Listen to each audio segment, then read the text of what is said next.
Welcome to this quick tip for Adobe After Effects. I'm going to add this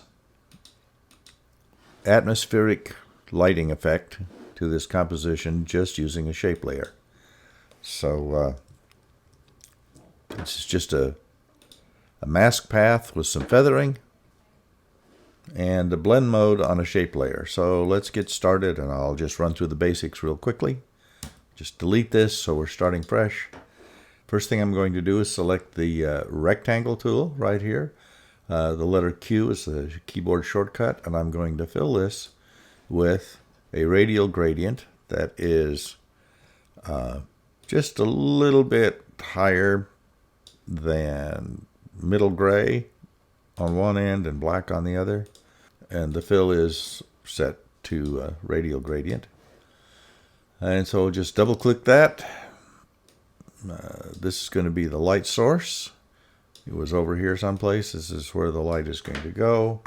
And we'll change the layer blend mode to add. All you have to do to get straight to add is click the mode and press the letter A. Takes you right there.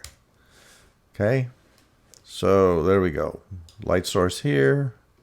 Lights coming down about there. Then we're going to change to the pen tool, which is the letter G. Change the mode to the tool creates a mask by clicking up here. And let's press the letter G one more time. Now we have the mask tool selected. And I'll just create a simple mask, kind of the shape of the lamp. We'll just rough this in.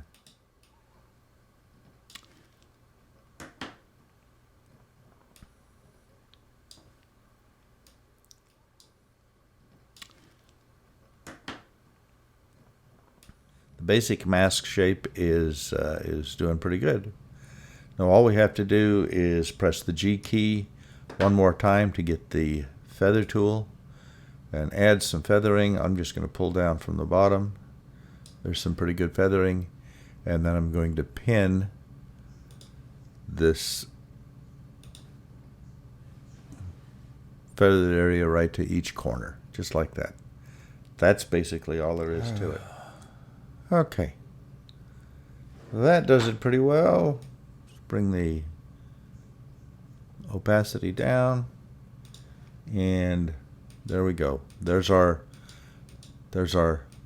volumetric lighting effect. That's all there is to it. Probably even bring it down just a little bit more. So that's it. It's nothing more than a gradient fill on a shape layer and a little masking and feathering. And we've got pretty good control over volumetric lighting for our project. Hope you enjoyed this tip, and thank you very much.